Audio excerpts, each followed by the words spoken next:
CH Sivareddy రచించిన వెంటాడే జ్ఞాపకాలు పుస్తకాన్ని మాజీ మంత్రి ఎమ్మెల్యే పెద్దిరెడ్డి రామచంద్రారెడ్డి ఆవిష్కరించారు. ఈ సభకు ఎంపీ గురుమూర్తి, ఎమ్మెల్సీ సిపాయి సుబ్రహ్మణ్యం, మేయర్ శిరీష, జూపూడి ప్రభాకర్ రావు, భూమన కరుణాకర్ రెడ్డి, ప్రొఫెసర్ హరిగోపాల్, భూమన సుబ్రహ్మణ్యం హాజరయ్యారు.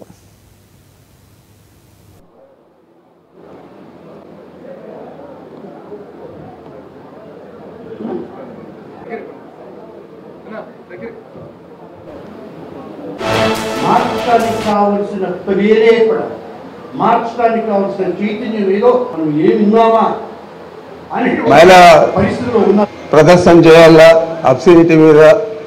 ఇదంతా కూడా చాలా ఘోరంగా ఉంది. రాబోయే తరాలు ఇంకా చాలా ఇబ్బంది పడిపోతారు మహిళలందరూ.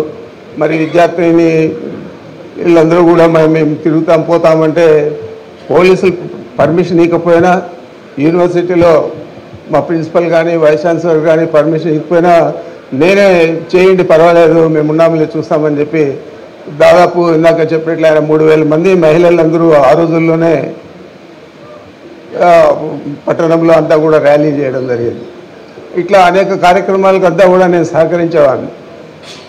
మరి ఆ తర్వాత ప్రత్యక్ష రాజకీయాల్లోకి వచ్చిన తర్వాత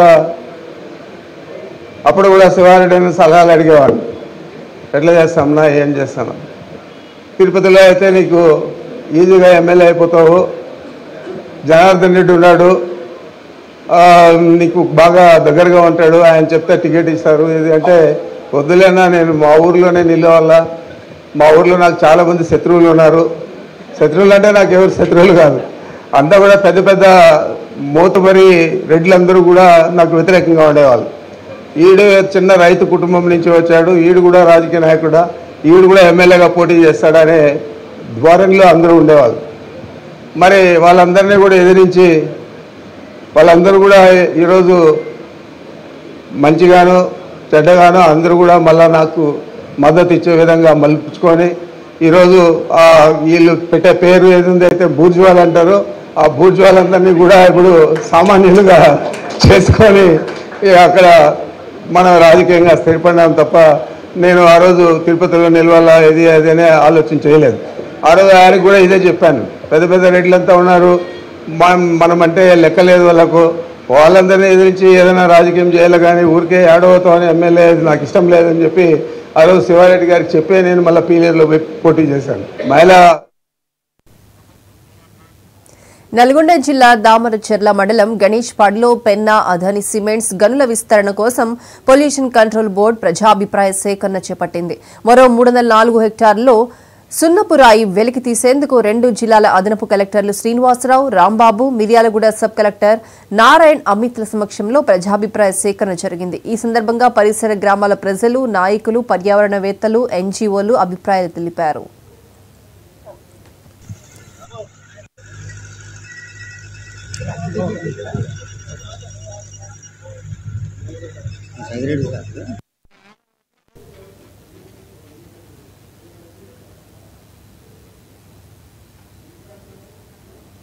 స్థానికుల తరపున మిర్యాలగూడ ఎమ్మెల్యే బత్తుల లక్ష్మారెడ్డి మాట్లాడారు. పరిశ్రమ యాజమాన్యానికి స్థానిక సమస్యలను ఏకరువు పెట్టారు. అభివృద్ధికి, ఉపాధి కల్పనకు ఖచ్చితంగా సహకరించాల్సిందేనని డిమాండ్ చేశారు. అదానీ లాంటి పెద్ద సంస్థ సిమెంట్ ఫ్యాక్టరీని టేక్ ఓవర్ చేయడం, గనుల విస్తరణ చేపట్టడం ఆమోదయోగ్యమైనప్పటికీ మొట్టమొదటగా కర్మాగారం ఏర్పాటు చేసిన సందర్భంలో ఇచ్చిన హామీలను ఇంతవరకు నెరవేర్చలేదని బత్తుల మండిపడ్డారు. స్థానికులకు అరాకొర ఉద్యోగాలతో సరిపెట్టారని, సరైన వేతనం, సదుపాయాలు కల్పించడంలో గత యాజమాన్యాలు విఫలమయ్యాయని ఆరోపించారు. పరిసర గ్రామాల అభివృద్ధికి పూర్తి స్థాయిలో సహకరిస్తాం, ఇచ్చిన హామీలన్నింటినీ అమలు చేస్తామని కర్మాగారం జీఎం సుబ్బు లక్ష్మణ్ భరోసా ఇచ్చారు.